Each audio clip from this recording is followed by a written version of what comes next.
eu preciso compartilhar um negócio muito, mas muito sério e muito importante com vocês. O vídeo não é só pra isso, tá? Então quem quiser avançar, tudo bem. Mas quem é fã do nosso trabalho, do nosso conteúdo, merece o meu respeito. Aliás, merece o nosso respeito aqui. Por isso eu vou explicar o que tá acontecendo e como tudo vai ficar. Na verdade, toda a equipe aqui do canal somos movidos por uma paixão: levar até vocês o melhor do universo de True Crime.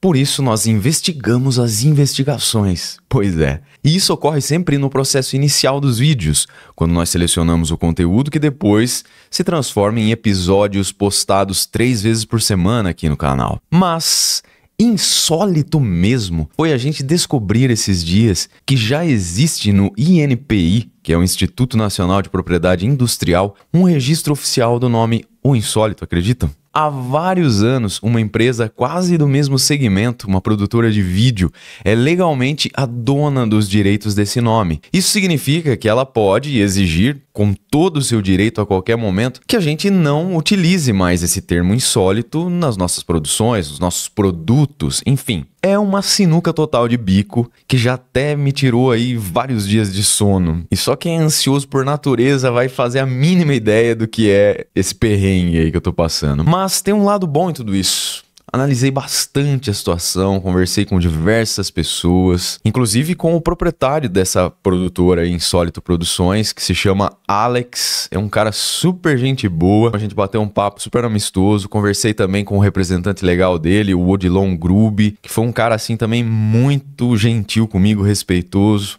Enfim, galera, apesar disso, para nós avançarmos aqui com todo esse processo de registro, o mais assertivo em termos de exclusividade absoluta da nossa identidade, nós tomamos a decisão de mudar o nome do canal. Agora, o canal vai levar o meu nome próprio, ou seja, Marcos Campos. E, gente, falar que eu não estou um pouco triste com tudo isso, eu estaria mentindo para vocês. Mas olha só, nós estamos jogando dentro, respeitando aqui as regras legais. E nossa essência absolutamente vai continuar a mesma, não vai mudar absolutamente nada. Nós vamos continuar com as mesmas produções de qualidade, os mesmos bordões que vocês amam, como por exemplo, Fala Abduzidos, Vamos aos Fatos. Enfim, tudo continua com o mesmo carinho e dedicação de sempre. Mas eu peço a vocês uma atenção especial na mudança do nome, porque isso vai afetar todas as nossas redes, tá? E sabemos que o algoritmo nem sempre é tão gentil assim com a gente nesses processos de mudança, não é? Por isso, eu peço gentilmente a ajuda de todos vocês, nossos fãs fiéis aí, para que engajem com o nosso conteúdo, compartilhem, curtam, comentem, para que assim nós possamos continuar a crescer juntos. Nós precisamos mais do que nunca do apoio de vocês, tá? Para superar toda essa fase aí que tem dado uma enlouquecida aqui no Ruivo. Mas eu tenho certeza que a gente vai permanecer fortes e unidos. E olha só, galera, aqui é um momento super importante, tá? Que eu preciso conversar com vocês. Se você aí que tá me vendo tem um negócio, qualquer ramo, procure registrar a sua marca. Você nunca sabe o quão grande ela pode ficar, tá? Para depois você precisar alterar, mudar tudo, logomarca, nome, é bem complicado. Então por isso, inclusive, eu quero aqui agradecer a Legado Marcas e Patentes, que está comigo aqui em todo esse processo, na pessoa da Aline, que também está sendo super bacana comigo, me respondendo aí várias dúvidas. Inclusive, já estamos registrando o nome Marcos Campos, para que não tenha nenhum problema, porque também tem que registrar o nome próprio. O negócio não é brincadeira não, galera. Mas enfim, se você precisar, então, me chama aqui. Vou deixar o contato da Aline aí para vocês, da Legado Marcas e Patentes, mas qualquer coisa me chama, me manda um e-mail que eu coloco ela em contato com vocês, porque vale muito a pena, tá? Você não ter nenhuma dor de cabeça no futuro. É isso então, galera. Agora todos os nossos arrobas são Eu Sou Marcos Campos, tá? Do jeito que eu vou escrever aqui pra vocês. Vou deixar também nos links aí, vai mudar. Então é isso, tamo junto. Se puder, me marque aqui nos comentários desse vídeo, lá no Instagram também. Pode me marcar com arroba Eu Sou Marcos Campos ou hashtag Eu Sou Marcos Campos. Vamos trabalhar esse algoritmo aí pra ele identificar que houve essa mudança, tá bom? E um agradecimento especial a cada um de vocês que sempre nos dão esse apoio incondicional, fechou? Conto então com vocês para continuar essa jornada aqui no universo do True Crime. É isso, agora bora pro caso. Imagina que o seu filho de 3 anos de idade começa a olhar pro nada assim e fala o seguinte: mãe, Ela está morta, ela precisa da nossa ajuda. Tem uma senhora ali na campina vestindo uma camisa preta e ela precisa da nossa ajuda. Mas ela está morta, ela está deitada de bruços com as pernas para cima e não pode falar comigo. Mas ela está ali, precisamos ir ajudar. Isso realmente aconteceu e é só uma das coisas insólitas envolvendo o misterioso caso da Sandra Hughes.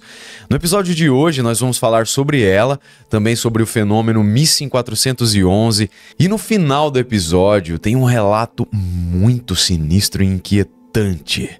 Fala, abduzidos! Eu sou o Marcos, aqui no Insólito toda semana tem 3 episódios novos às segundas, quartas e sextas. Então se você gosta desse tipo de conteúdo, eu te convido a nos acompanhar. E se você puder, entre para o nosso clube de membros. Os episódios saem sempre com antecedência para os membros. É isso então. Recados dados, vamos aos fatos.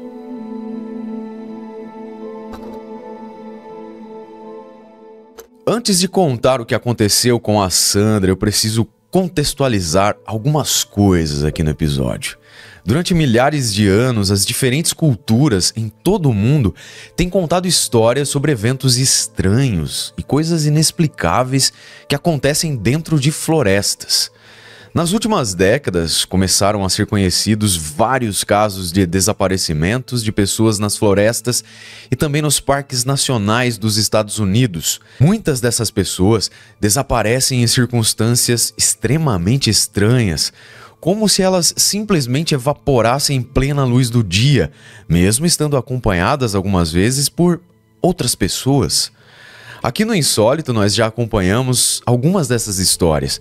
Quem aí se lembra da Hailey Zega, a menininha que sumiu em uma floresta e depois de alguns dias ela foi encontrada e contou uma história extraordinária de como ela conseguiu sobreviver sozinha. Vimos também aquele caso das crianças que desapareceram em uma floresta na Malásia e as que sobreviveram também contaram fatos sinistros sobre o ocorrido. Com mais de 333 milhões de habitantes em um território de 9,83 milhões de quilômetros quadrados, os Estados Unidos têm 155 florestas que compreendem aí uma área de cerca de 4 milhões de quilômetros quadrados, o que dá mais de 30% da área total daquele país. As florestas nacionais dos Estados Unidos são compostas por grandes áreas que estão protegidas e também são controladas pelo governo federal e são gerenciadas por serviços florestais. Esses parques são basicamente usados para extração de madeira, pastoreio, fornecimento de água, manutenção da vida selvagem e em alguns temos também áreas para uso recreativo, ou seja, acampamentos, caminhadas, trilhas, observação de animais e por aí vai. Mas para nós, toda essa contextualização é importante porque nesses parques são relatados ano após ano centenas de casos de desaparecimentos de pessoas em circunstâncias insólitas, eu diria. Desaparecimentos repentinos. Em muitos desses casos, a pessoa simplesmente desaparece e nunca mais é encontrada. Em outros casos, os corpos acabam sendo achados em locais em que já tinha ocorrido ali buscas por diversas vezes. Quem aí se lembra do caso Jarrett Atadero? O menino que também desapareceu, houve muitas buscas, um empenho assim gigantesco para encontrar o menino. E depois, muito tempo depois, restos ali do que supostamente era dele, uma roupinha, um crânio, foi localizado onde as pessoas já tinham passado diversas vezes. Tudo muito estranho, insólito, sinistro. Ou até mesmo, os corpos são encontrados com feridas ou marcas fora do comum. Tem até aquele pessoal das teorias, digamos, mais controversas, mais no estilo aí History Channel, que relaciona esses desaparecimentos com avistamentos de criaturas misteriosas ou estranhos fenômenos climáticos sem explicação aparente. De acordo com o Instituto Nacional de Justiça lá dos Estados Unidos, estima-se que existem naquele país uma média de 100 mil casos abertos de pessoas desaparecidas Além disso, segundo os dados levantados por essa instituição, mais de 40 mil conjuntos de restos humanos que não podem ser identificados por métodos convencionais são mantidos em salas de evidências pelo país e apenas 6 mil desses casos foram registrados no banco de dados do FBI, o Cadastro Nacional de Informações de Crimes. E esses dois fatos configuram o que a instituição chama de um verdadeiro desastre nacional silencioso. No entanto, existe uma dificuldade de saber exatamente quantas pessoas desaparecem nesses 211 mil quilômetros quadrados de parques nacionais nos Estados Unidos, porque a grande maioria dos desaparecimentos ainda ocorre em centros urbanos naquele país. Mas agora vai entrar na nossa história e trazer aí elementos insólitos, não tenho outra palavra para descrever, um cara chamado David Paulides, que fez observações interessantes sobre os casos misteriosos de desaparecimentos.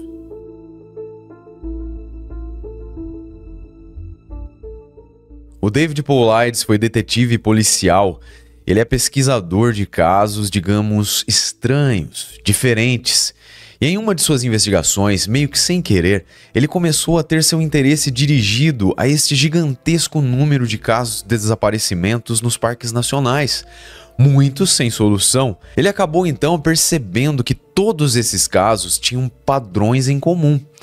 O Paulides, com uma extensa carreira policial, trabalhou na divisão de patrulha em uma unidade da equipe SWAT e posteriormente em uma variedade de atribuições na divisão de detetives. E quando ele estava prestes a deixar o departamento de polícia de São José, ele recebeu uma oferta para trabalhar no setor de tecnologia. Nessa nova área, o seu trabalho consistia em investigar empresas que seriam compradas por outras grandes empresas. Ele precisava verificar então a legitimidade, dessas empresas para elas serem compradas e tudo isso ser trabalhado dentro da legalidade. Após a aposentadoria, então, ele recebeu uma proposta diferente de trabalho. Ele foi contratado com verba ilimitada para provar se o pé grande realmente existia. Pois é, pra gente aqui soa engraçado, não é? Mas pra quem não sabe, galera, esse assunto é levado muito a sério, o assunto aí do pé grande, lá na terra do tio Sam. Já foram feitos diversos documentários especiais de televisão, estilo reality show, procurando por ele. E com essa proposta de recursos ilimitados, o David aceitou imediatamente a oferta de trabalho e gradualmente ele formou uma equipe bem competente para ajudá-lo na sua pesquisa sobre essa besta mítica das florestas americanas. Depois de entrevistar centenas de pessoas, o que chamou, na verdade, a atenção de David foram as várias histórias de guardas florestais sobre desaparecimentos estranhos de pessoas que ocorreram dentro dos parques nacionais. E assim, quase que sem querer, ele começou a se especializar nesses desaparecimentos, que chamaram muito a atenção dele, e ele então batizou esse fenômeno aí de Missing 411. Uma vez questionado em uma entrevista de rádio sobre o significado do 411, aí no nome Missing 411, ele explicou que seria uma gíria antiga para informação, pois o 411 costumava ser um número de telefone dos classificados dos jornais locais, e quando você queria uma determinada informação sobre uma pessoa, recorrer a esses classificados aí poderia ser uma forma de você conseguir. Pois é, pessoal, é bem assim fora da nossa realidade atual, não é? Mas nós já vivemos num mundo sem Google, sem sites de pesquisa. E assim, o Missing 411 acabou se tornando então informação perdida. O Paulides descobriu 59 locais em que os desaparecimentos ocorrem com maior frequência, nos parques nacionais lá dos Estados Unidos e também no sul do Canadá. Para ser classificado então como um lugar desse tipo aí, são necessários pelo menos 4 desaparecimentos. E dentre esses locais destacam-se os parques Yosemite, Yellowstone, Grand Canyon e o Parque Nacional das Montanhas Rochosas.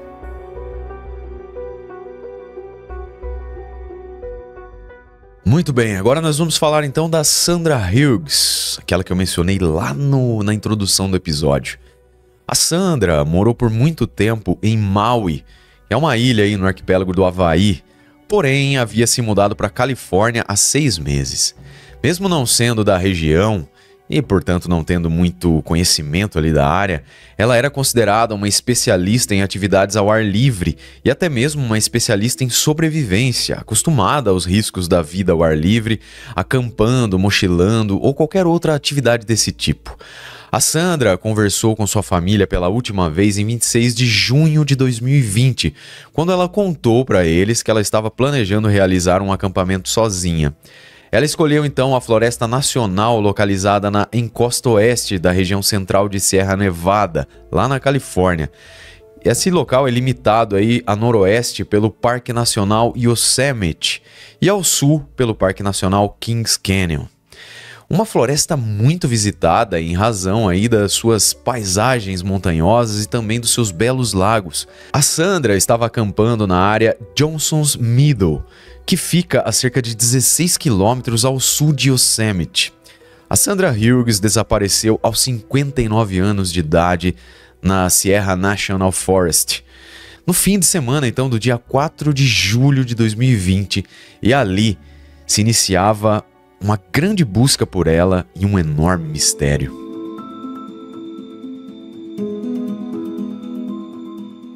No começo de julho de 2020, alguns campistas ligaram para o gabinete do xerife para relatar sobre um acampamento abandonado que eles tinham encontrado perto da área de Johnson Meadow.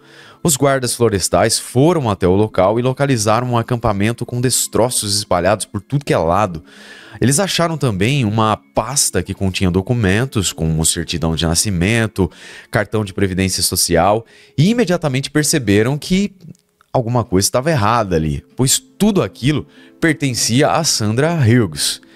Membros da família afirmaram que a Sandra estava na Floresta Nacional de Sierra para passar um tempo sozinha por lá, e ela resolveu fazer isso durante a quarentena, que assolou aí o mundo todo há pouco tempo. Segundo os parentes da Sandra, ela era alguém que gostava muito de se movimentar. Era uma mulher muito forte, independente, foi casada 2 vezes, mas não tinha filhos. E toda aquela situação de confinamento, da pandemia, estava meio que deixando ela nervosa, estressada demais.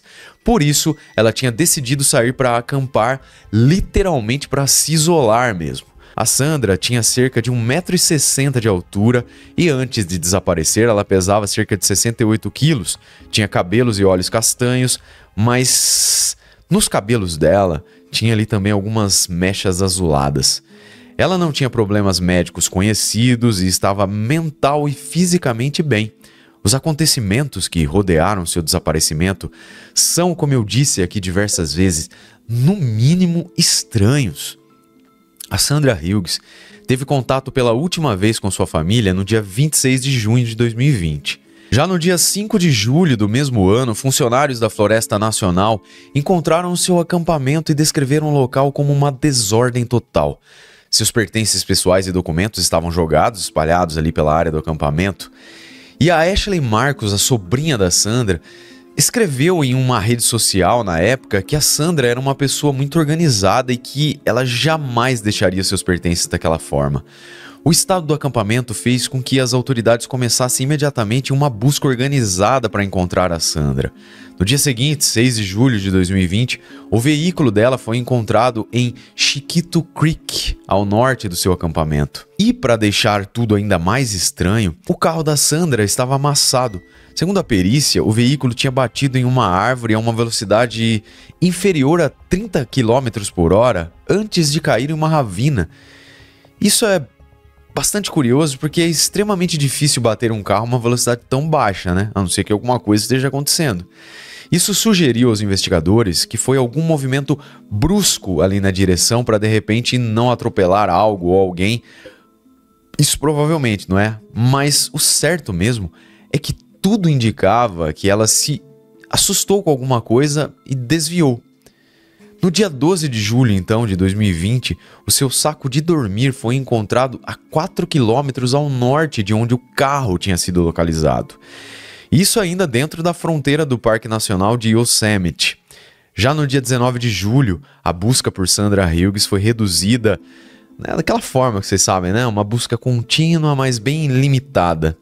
Já no dia 9 de agosto de 2020, mais de um mês depois da comunicação do desaparecimento, 2 caçadores relataram um avistamento da Sandra ao longo da estrada 5S01, perto de um riacho. O homem que comunicou o avistamento afirmou que a Sandra parecia mais magra do que nas fotos ali, né, que estavam sendo divulgadas sobre o desaparecimento dela. E ela estava usando um macacão e uma camisa floral. Ela estava encostada em uma árvore bebendo água, ela não se aproximou deles e nem parecia angustiada ou com algum problema. Estava ali de boa, encostada na árvore tomando uma água. E esse é um dos aparecimentos misteriosos da Sandra, se é que era realmente ela. E agora eu vou contar para vocês uma parte sobrenatural, entre aspas, aí do caso, mas que faz parte de todo esse enredo do desaparecimento.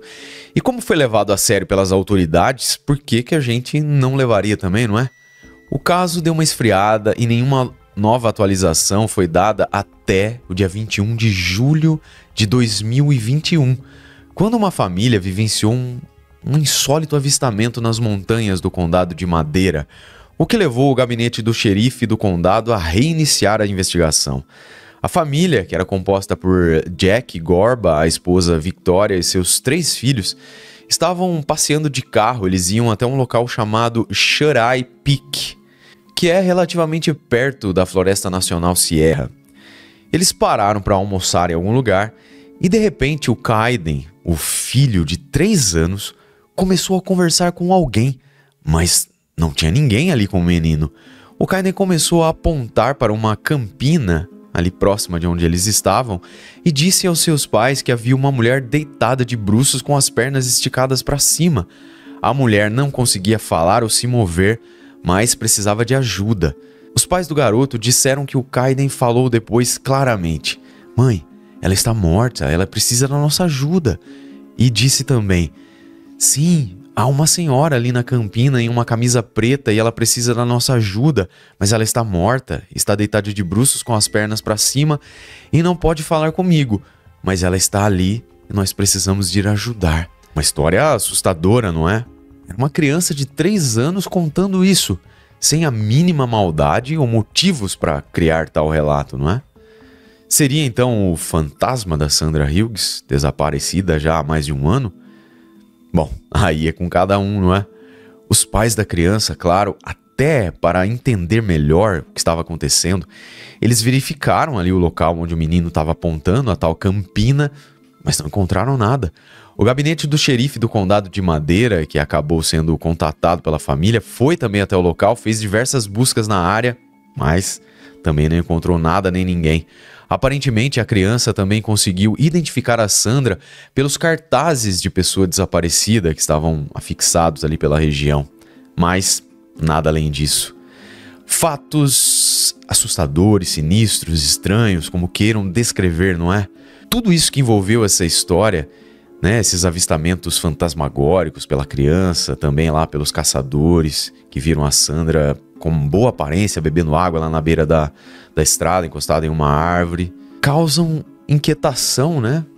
Um questionamento, se realmente era ela, como ela estava vagando aí pela floresta há mais de 35 dias, quando os caçadores a avistaram, não é? Sem ter comida, com todas as coisas do acampamento jogadas, o carro batido. E se era mesmo ela ali naquela situação, por que ela não abordou os caçadores para pedir ajuda? Nesse ponto, era para ela estar morrendo de fome, não é? Cansada. Ela foi descrita como visivelmente mais magra, né, do que nas fotos. Mas ela certamente estava se alimentando de alguma coisa, se era ela realmente ali, não é? Porque é impossível sobreviver tanto tempo assim sem comida. Bom, fato é que foi uma enorme operação policial, guardas, enfim, voluntários. Vários condados ali da região se uniram ao condado de Madeira para ajudar nas buscas, mas nada.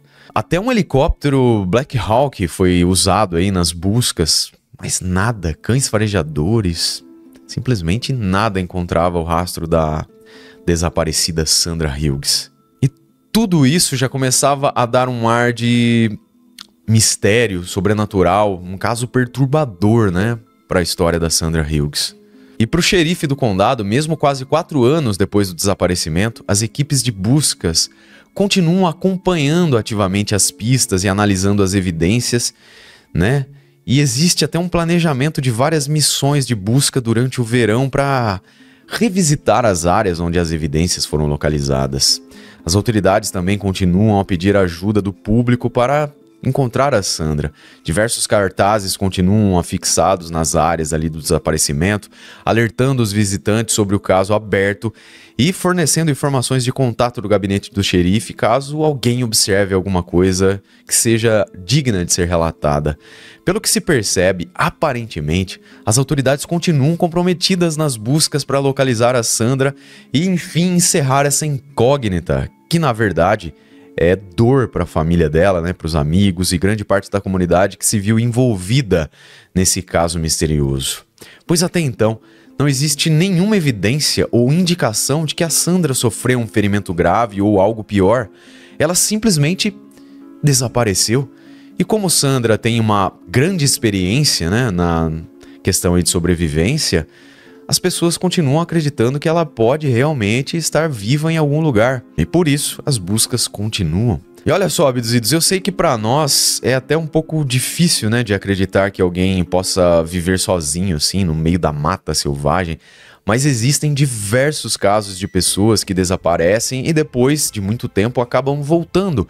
E para ilustrar essa situação, nós vamos conhecer agora então o caso do Steven Kubak, que aconteceu há muitas décadas, mas que ajuda a manter viva a esperança da família da Sandra.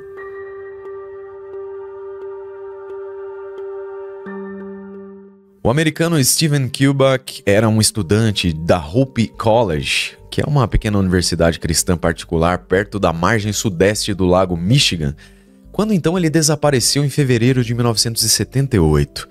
Ele havia saído para uma viagem sozinho de esqui cross-country, que deveria durar não mais que 1 ou 2 dias, mas ele não voltou para casa. Ele deixou uma trilha de pegadas de cerca de 200 metros na neve, passando ali pela beira do lago. O caminho, que era de mão única, ou seja, só de ida, terminava abruptamente, levando os investigadores a concluir, na ausência de qualquer outra pista, que o Kubak tinha se afogado em algum lugar ali sob uma espessa camada de gelo. Segundo uma reportagem local de 21 de fevereiro de 1978, algumas pessoas encontraram os esquis cross-country abandonados com uma mochila. Então eles contaram às autoridades que imediatamente iniciaram uma busca aérea e terrestre. Os investigadores souberam imediatamente quem eles estavam procurando. Era o Kubak, que tinha 23 anos na época, um estudante de história que deveria se formar naquela primavera. O Steven Kubak era descrito como um aluno brilhante e com um pouco mais de espírito livre do que a média ali dos alunos da escola onde ele frequentava. Também era conhecido por ser um entusiasta da vida, né, ao ar livre, que já havia escalado montanhas enquanto estudava na Europa. E ele já tinha praticado esqui também na mesma área onde ele desapareceu, ali na fronteira com o lago Michigan. A viagem naquele fim de semana não era nada normal para o jovem, então. Ele estava habituado àquela situação. Mas o resto da história definitivamente não foi nada normal. Bem mais de 1 ano depois do seu desaparecimento, já em 5 de maio de 1979, o Kubak despertou, entre aspas, em uma colina em Pittsfield, lá em Massachusetts, a mais de 1.100 quilômetros a leste de onde ele tinha desaparecido. E para ser ainda mais insólito, é possível traçar uma linha reta quase que perfeita em um mapa entre o local do desaparecimento dele e onde ele ressurgiu. O Kubak não se lembrava dos 14 meses e meio anteriores e disse que não percebeu imediatamente quanto tempo ele tinha passado até comprar um jornal e ver qual era a data. Ele foi até a casa então de uma tia em Great Barrington, a cerca de 32 quilômetros de Pittsfield. A partir daí, ele se reuniu com todo o resto ali da sua família. Depois de ressurgir, digamos, o Kubak disse aos repórteres que se viu vestido com roupas que não reconheceu ele de imediato, definitivamente não eram deles. Também tinha uma mochila cheia de mapas e placas de carona, sugerindo que ele havia viajado por muitos lugares como Sacramento, São Francisco, Reno, Chicago e Utah. Ele também tinha $40 em espécie, óculos novos, tênis e uma camiseta de uma maratona em Wisconsin. Ele disse que sentia que tinha corrido muito. A memória dele, até o seu desaparecimento, estava intacta, mas o que tinha acontecido nesse gap aí, nesse intervalo até o seu ressurgimento, tinha se apagado da cabeça dele. Ele disse que a última coisa que ele se lembrava era de sentir muito frio e medo. Ele tinha medo de se perder na escuridão congelada, ele disse. O Kubrick acreditava que seu apagão foi causado pela exaustão. Depois de um tempo, então, já era 1983, o Steven obteve um mestrado em linguística e um doutorado em psicologia clínica. Até onde se sabe, o Steven Kubrick continua vivo e bem, levando uma vida aí totalmente normal. E definitivamente a história que ele relatou, esse apagão aí de praticamente 1 ano e meio, é no mínimo interessante, não é? Será que a Sandra está passando por uma situação dessa? Quando você vê o relato do menininho lá de 3 anos, o negócio vai mais pro lado sobrenatural, mas quando você analisa o relato dos caçadores lá que avistaram ela encostada em uma árvore, bebendo água e tal, ela não fez contato, de repente pode estar sofrendo de alguma questão aí, né? Amnésia, não saber quem ela é, na verdade. Mas aí quando você conjuga isso com as buscas extensas que foram realizadas, helicópteros, cães, acho que cerca de 4 ou 5 condados ali, equipes dos condados vizinhos participaram, teriam localizado, né, a mulher. Aí a pergunta que fica é, será que a Sandra ainda está viva? O que você acha sobre o caso dela? Você já tinha ouvido falar do fenômeno Missing 411, que é explorado aí pelo ex-policial, né, investigador particular agora, o Paul Lides? Conta pra gente aí nos comentários o que você achou do episódio de hoje. Agradeço imensamente a sua companhia, um beijo do Ruivo e até o próximo episódio.